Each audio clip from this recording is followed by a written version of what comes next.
या आठवड्यात मला योग्य निवड करण्याबाबतीतच बोलायचं आहे. कारण इथे या अधिवेशनासाठी उपस्थित असलेले किंवा टी व्हीवरून पाहणारे तुम्ही पुष्कळ जण ख्रिस्ती आहात. ख्रिस्त तुमच्या जीवनात आहे.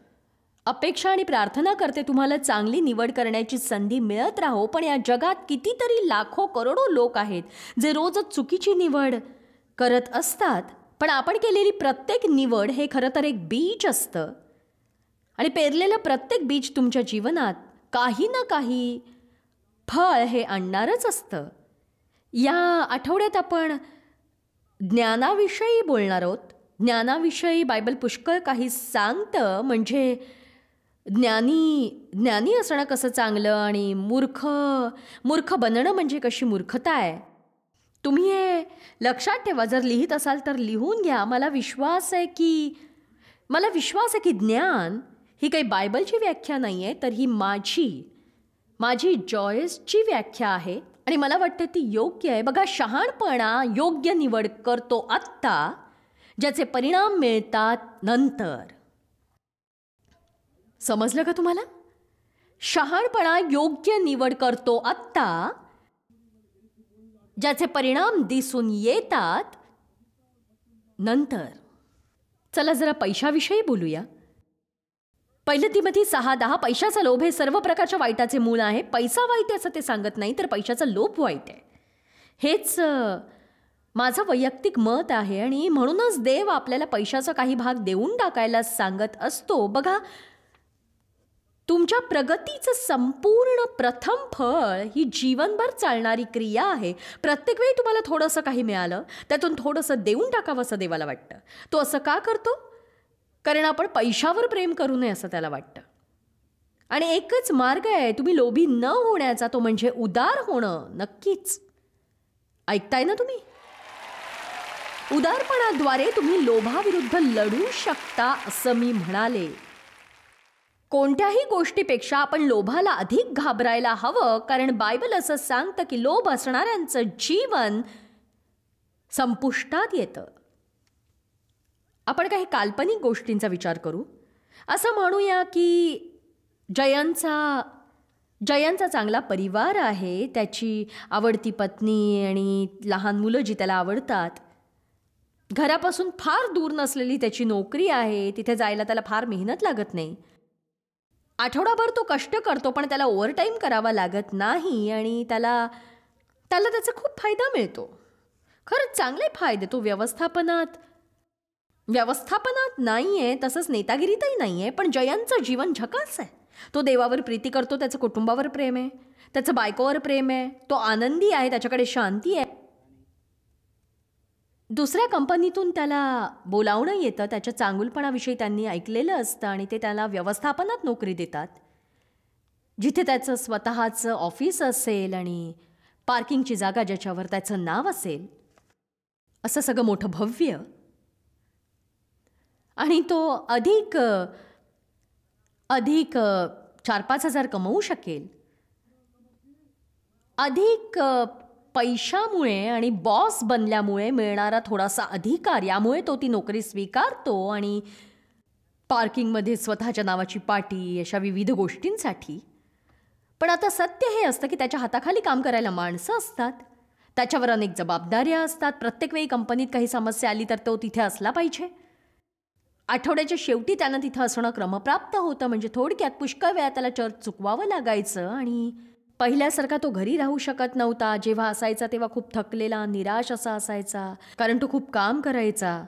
आणि जेव्हा त्याला पगाराचा चेक मिळाला तेव्हा तर तो हताश झाला, कारण त्यामध्ये आयकर आणि शिक्षण कर आणि वेगवेगळे स्थानिक कर कापले गेले होते.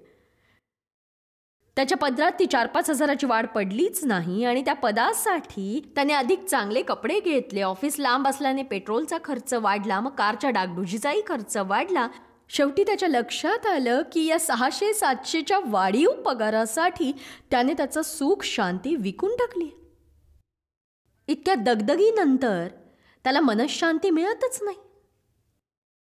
आणि या थोड्याशा पगारवाढीत त्याने विकत घेतलाय थकवा, डोकेदुखी, पोटदुखी, विवाह समस्या, देवासोबतचं नातं बिघडणं आणि बघा हे सगळे प्रश्न निर्माण झालेत. आणि दुसरीकडे सुमन आहे, तिला 3 मुलं आहेत, पतीची चांगली नोकरी आहे, तो बऱ्यापैकी कमावतोय आणि ते आटोपशीर आहेत, जास्त श्रीमंत नाही आहेत पण छान आहेत. ते ज्या घरात राहतात ते घर खूप मोठं नाही आहे, पण त्यांच्या पगारात भागणारं टुमदार असं ते घर आहे. छान मुलं आहेत आणि त्यांच्याशी त्यांचं छान नातं आहे. चर्चच्या कामात ते भाग घेतात, असं बरंच काही. सुमनच्या काही मैत्रिणी कामाला जातात आणि मग सुमनलाही वाटतं तिनेही जावं, म्हणजे ती एक नोकरी करणारी आणि त्याचबरोबर गृहिणी असेल इतर स्त्रियांसारखी. कामाला जाण्यात काही चूक आहे असं मी म्हणणार नाही, जर तुम्हाला जायचं असेल तर जा, पण प्रत्येकासाठीच तो निर्णय योग्य असेल असं नाही.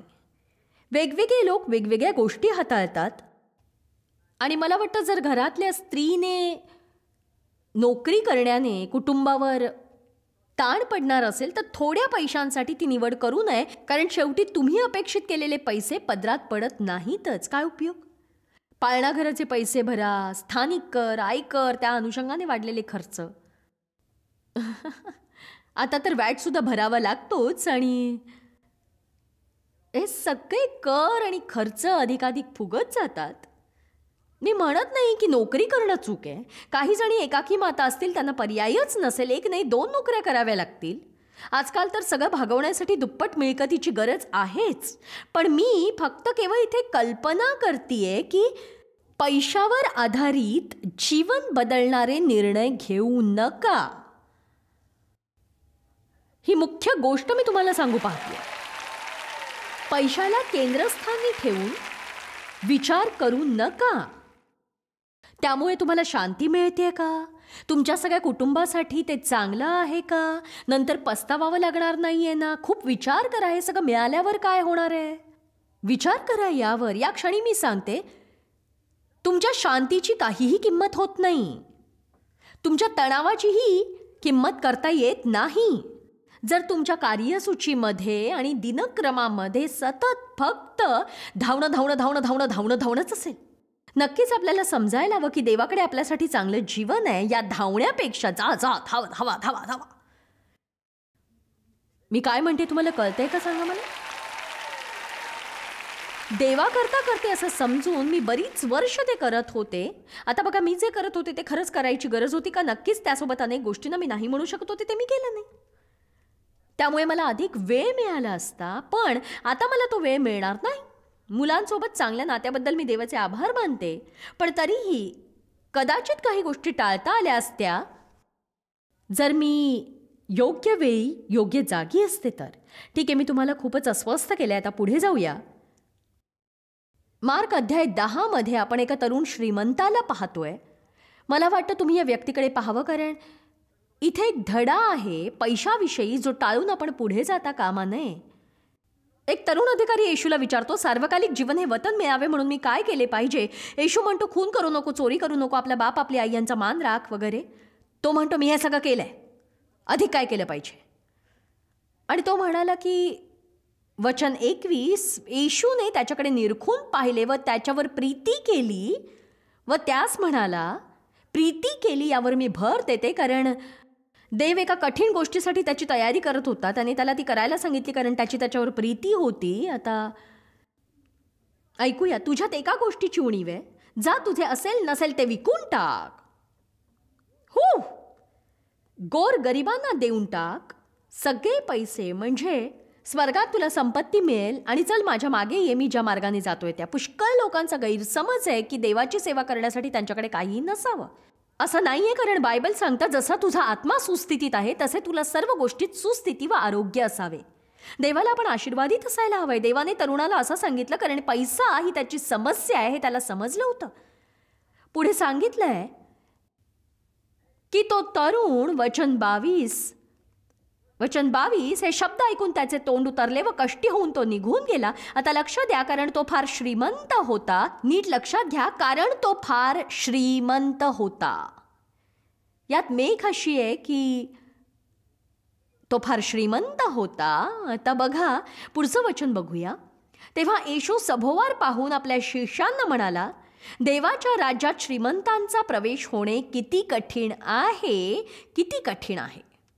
बघा, म्हणूनच उत्तम गोष्ट अशी की शक्यतो बघा, शक्यतो तुम्ही उदार असा आणि लोभीपणाला तुमचा ताबा घेऊ देऊ नका, कारण मी तुम्हाला सांगते की लोभीपणाने जर तुमचा ताबा घेतला तर तुम्हाला कधीही पुरेसं पडणार नाही.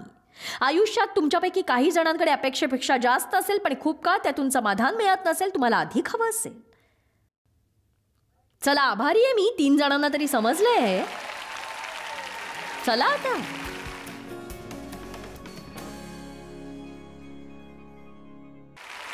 हे मोठं घर सुद्धा आता पुरत नाही, आता कारही नवीनच घ्यायला झाली आहे, वगैरे वगैरे वगैरे वगैरे. मला वाटतं तुम्ही प्रत्येक चांगल्या गोष्टीने आशीर्वादित असणं ही मोठी गोष्ट आहे, पण आपण असायला हवं देणारे देणारे देणारे देणारे देणारे देणारे. पैशाला तुमचे निर्णय घेऊ देऊ नका. जर तुमचा विवाह धोक्यात असेल, खात्री करा योग्य निर्णय घेण्याची. बघा, टीव्हीवरच्या कितीतरी प्रेक्षकांची वैवाहिक समस्या असेल, विभक्त व्हायचा तुमचा विचार असेल, तुम्ही काडीमोड घेणार असाल. बघा, माझाही वयाच्या 20व्या वर्षी घटस्फोट झाला आणि मी तो घटस्फोट टाळू शकत नव्हते, कारण माझा नवरा दुसऱ्या स्त्रीबरोबर पळून गेला. मी गर्भवती होते तेव्हा तो म्हणाला हे मूल त्याचं नाहीये आणि तो चोरी करताना जेलमध्ये गेला. नंतर डेव्हशी माझं लग्न झालं, खूप वर्षांनी नाही. डेव्हनी पत्नीसाठी प्रार्थना केली, देवाने गरजू अशी पत्नी द्यावी, आणि देवाने त्याला उत्तर दिलं. पुष्कळ वेळा प्रार्थनेचं उत्तर मिळतं. बघा, 38 वर्षांपूर्वी काय घडलं ते मी आज तुम्हाला सांगणार आहे. मला वाटतं डेव्हच्या आणि माझ्या लग्नाला साधारण 7 वर्ष झाली असतील तेव्हा, कदाचित. मला अजून आठवत आहे, आम्ही स्वतःच्या पहिल्या घराच्या खोलीत उभे होतो आणि त्यावेळी आरशाचं दार असलेलं असं कपाट होतं. मी कपाटातून काही काढत होते, डेव्हला काहीतरी ऐकवत होते अगदी जोरदारपणे. तो अगदी शांत आणि स्वस्थ आवाजात असं म्हणाला की तू मला अशा टप्प्यावर आणतेस जिथे मी तुझ्यासोबत राहू शकणार नाही. तो म्हणाला की जर गोष्टी अशाच चालू राहिल्या तर मी काय करीन ते मला माहीत नाही. मला निर्णय घ्यायचा होता, कारण त्यावेळेपर्यंत मी प्रत्येक बाबतीत डेव्हला दोष द्यायचे. मी अशी वागते कारण माझं शोषण झालंय, मी अशी वागते कारण मी खूप थकले, मी घरही सांभाळते, मी मुलांनाही सांभाळते, काय करू, माझी किती धावपळ होते तुला कळतं का, तू काय छान गोल्फ खेळायला जातोस, पण माझं काय होतं हे बघतोस का, कधी विचार करतोस का. आणि त्याच्या आवाजातला गंभीरपणा मला जाणवला.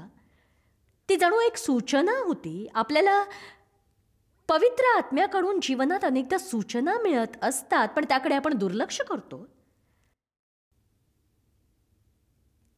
नवरा बायको जेव्हा एकमेकांना म्हणतात मला तुझं तोंड बघायचं नाही, तेव्हा त्याचा अर्थ खरा तो नसतोच.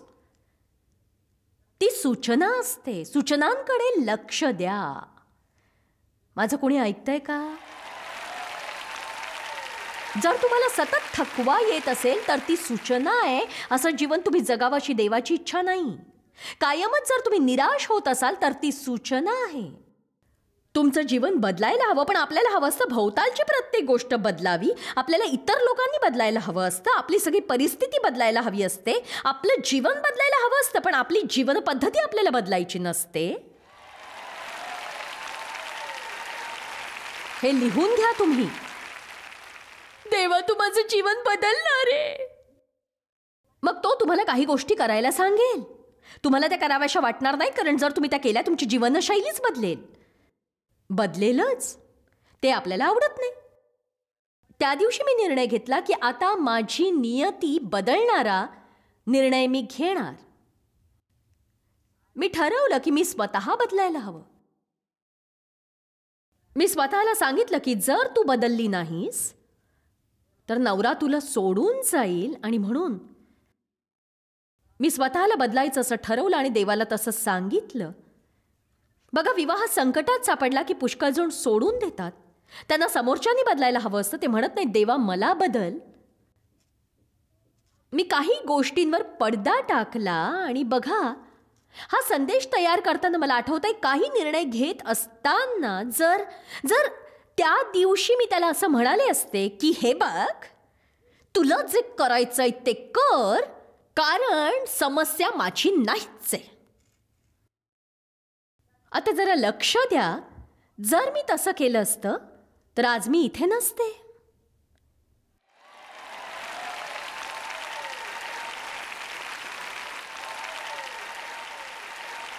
एक सांगू का, जेव्हा मी देवाला मला बदलवायला सांगितलं त्यावेळी एखादी जादूची छडी फिरवल्यासारखं सगळं काही सुरळीत झालं नाही.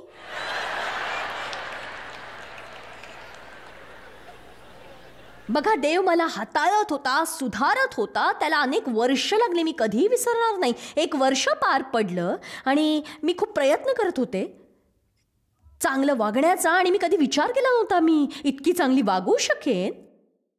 मला नाही माहीत की देवला आठवतंय की नाही, पण एके दिवशी मी त्याला म्हटलं, आता तुला माझ्या बाबतीत काय वाटतंय रे?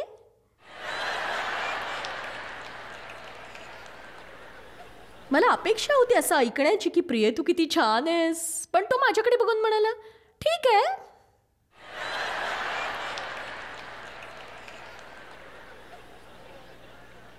कारण बघा, माझं वागणं वाईट होतं. मी स्वार्थी आणि स्वकेंद्री होते, आणि खरंच प्रामाणिकपणे सत्य काय होतं की मला कोणीही कसं राहावं हे शिकवलं नव्हतं. मला चर्चला कसं जायचं माहीत होतं, पण कसं राहायचं माहीत नव्हतं. काही चांगली तत्व होती, म्हणजे येशूचा जन्म, ऐक्यता, प्रभुभोजन, बाप्तिस्मा हे सगळं माहीत होतं, पण कसं जगायचं माहीत नव्हतं. पुष्कळ वर्षांपूर्वी देवाने मला सांगितलं की माझ्या लोकांना कसं जगायचं ते शिकव, आणि मी तुम्हाला कसं जगायचं हे शिकवू पाहतेय. तुम्हाला सार्वकालिक जीवन मिळावं म्हणून येशूने मरण पत्करलं, आणि ते जीवन तुम्ही जगावं. ते जीवन तुम्ही जगायला हवंय मला, आणि तुम्ही सतत निराश राहू नये. तसंच कडवटपणा, मत्सर, राग यामुळे सगळ्यांवर चिडलेले असू नये, कारण त्याने तुम्ही सुखी होत नाही. त्यामुळे आपली वाढ होत नाही. आपण म्हणूया, मी काही जबाबदारी स्वीकारणार आहे. माझ्यासाठी मीच जबाबदार असेन. मी जर वाईट वागत असेन तर ती तुमची चूक नाही, माझी निवड आहे. ठीक आहे, मी बदलेन, प्रयत्न करेन, पण मग त्यांनीही बदलायला हवं. चला, आता हा मोठा मुद्दा आहे. मी बदलेन जर तुम्ही बदललात तर. एक सांगू का, ते जरी नाही बदलले तरी तुम्ही बदला, कारण देवाला तुमच्यासाठी तुम्ही उत्तर देणार आहात, त्यांच्यासाठी नाही. आपल्यापैकी कुणी असं म्हणेल की आम्ही दैवी गौरवासाठी जगत आहोत. मग प्रामुख्याने आपल्याला योग्य निवडी कराव्या लागतील, इतर कुणीही केल्या नाहीत तरी. यातील पुष्कळ निर्णय जीवन बदलवणारे असू शकतील. नवा निश्चय. आपण अजून दोन वचनं बघूया. अनुवाद अध्याय 7 वचन 1 आणि 2. जेव्हा तुझा देव परमेश्वर, आता तो इस्रायल लोकांशी बोलतोय शत्रूंबाबतीत, ते सगळे म्हणजे असे हित्ती, गिर्गाशी, अमोरी, कनानी असे वेगवेगळे आपले शत्रू असतात. एक सांगू, चिडखोर बॉस, वाईट शेजारी, पाठदुखी, गरिबी, पती पत्नी, या सगळ्याचा कधी कधी वीट येतो आपल्याला. आणि बघा, हे सगळे तिथे असतात. म्हणून आता आपण वचन पाहूया.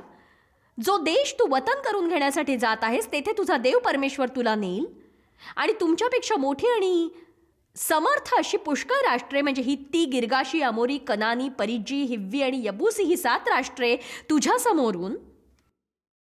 समोरून घालवून देईल. आता नीट लक्ष द्या. आणि जेव्हा तुझा देव परमेश्वर त्यांना तुझ्या हवाली करील, आणि मला विश्वास आहे, जर देवाने तुमच्या मनात घातलंय एखादी गोष्ट हाताळण्याविषयी, तुमच्या जीवनातली ती वेळ असते, तो ती तुमच्या हवाली करतो. म्हणून तुम्ही वाट बघू नका स्वतःच्या वेळेची, कारण जर ती देवाची वेळ असेल तर त्यावर अभिषेक असेल आणि त्या प्रवाहात सहजपणे ती घडून जाईल. पण जर तुम्ही स्वतःच्या वेळेसाठी थांबलात, जसं 7 वर्षांनी मला माझ्या पतीचा सामना करावाच लागला, आणि त्या दिवशी तो तसा का वागला, कारण ती देवाची वेळ होती. त्याने मला पुरेसा वेळ दिला होता भूतकाळातील माझ्या शोषणातून बरं होण्यासाठी. म्हणून देवामध्ये मी बरीच मुळावलेली होते, सोडून पळून जाणार नव्हते, आणि म्हणून त्या विशिष्ट वेळी मला तसं तोंड द्यावं लागलं. माझ्या मनात एक कळ उठली की आपल्या सगळ्यांना ती जाणवतेच, भूतकाळासंबंधी देव तो शत्रू माझ्या हवाली करत होता. जे माझं वाईट प्रकारचं जगणं होतं, वागणं होतं, तो वाईट स्वभाव, तुमचाही वाईट स्वभाव हा तुमचा शत्रू आहे. चला त्या भोळेपणाचा आवाळू नका. स्वार्थीपणा हाही तुमचा शत्रू आहे. स्वतःची कीव वाटत असेल तर तो तुमचा शत्रू आहे. तुमच्या डोक्यावर ओझं असेल तर तो तुमचा शत्रू आहे. जेव्हा तुमचा देव परमेश्वर त्यांना तुमच्या हवाली करतो, तुम्ही त्यावर प्रहार करा, तर लक्ष द्या, तेव्हा तू त्यांचा समूळ नाश कर. त्यांच्याशी करार मदार करू नकोस व त्यांच्यावर दया करू नकोस. आता कळलं तुम्हाला काय करायचं? आपण म्हणतो की हो मला ते हाताळायचंय, पण मग आपण सबबी सांगायला सुरुवात करतो. आपण असे का आहोत या बाबतीत? तुम्ही शत्रू बाबतीत कठोर व्हायला हवं. बायबल सांगतं, तुझा डोळा तुला अडखळवीत असेल तर उपटून फेकून दे.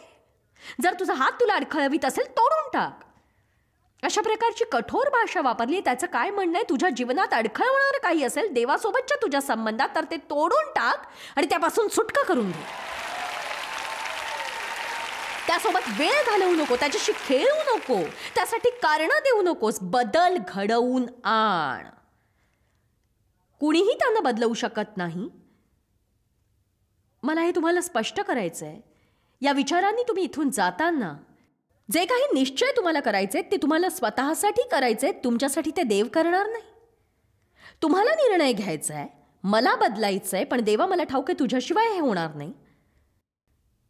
जो काही बदल घडलेला तुला पाहायचा आहे देवा मी तुझी प्रार्थना करतीये. बघा, आपण प्रार्थना करून कायम राहावं. रोज देवाला तुम्ही सांगत राहा, तुझ्याशिवाय मी कोणी नाही, तुझ्याशिवाय हा बदल मी घडवू शकत नाही. स्वतःला बदलवणं हे आपलं काम नाही, तर देवाशी सहमत होणं हे आपलं काम आहे. आणि त्यासाठी वचनात राहणं, वचनाचा अभ्यास करणं, वचनामध्ये सामर्थ्य आहे तुमचं तारण करण्याचं. याकोब अध्याय 1, जर तुम्ही वचनाचा अभ्यास केला, फक्त वाचन नाही, काही स्वाध्याय वचनांचा अभ्यास केला आणि कॉलेजच्या अभ्यासाप्रमाणे स्वतःच्या समस्या शोधल्या, मग जर तुम्ही वचनाने स्वतःला भरवलं, तुमची आत्मिक बाजू बळकट होईल शारीरिक बाजूपेक्षाही, आणि देव तुम्हाला विजय देईल. युद्ध सुरू आहे आणि तुम्ही कधीही शत्रूला जिंकू देणार नाही. शत्रूंपासून सुटका मिळवण्याची हीच वेळ आहे. योग्य निवड करा. कुणी आमेन म्हणणार आहे का सांगा मला?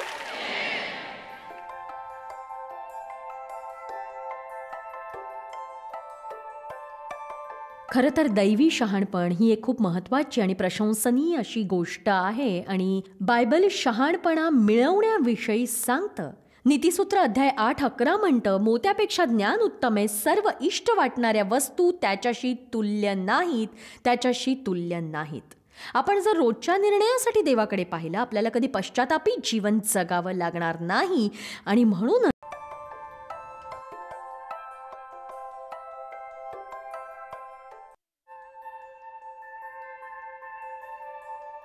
आम्ही तुमची प्रशंसा करतो. जगभरामध्ये हे सेवा कार्य शक्य करण्यासाठी आम्ही आमचे मित्र आणि भागीदार यांचे आभारी आहोत. एकत्रपणे आम्ही भुकेलेला अन्न पुरवितो, गरिबांना वस्त्र पुरवितो आणि राष्ट्रांना सुवार्ता सादर करतो. कृपया आमच्याशी संपर्क साधा किंवा भेट द्या. tmmindia.org वर आजच तुमच्या प्रार्थना विनंत्या सादर करा. आमच्या इतर साधनांची माहिती मिळवा, जॉयच्या सभेचे वेळापत्रक पहा आणि आमच्या बरोबर सहभागी व्हा. आम्ही येशूची प्रीती जगभरात वाटतो. दाखवण्यात आलेला कार्यक्रम जॉयस बार मिनिस्ट्रीचे मित्र व भागीदार यांच्याद्वारे केला आहे.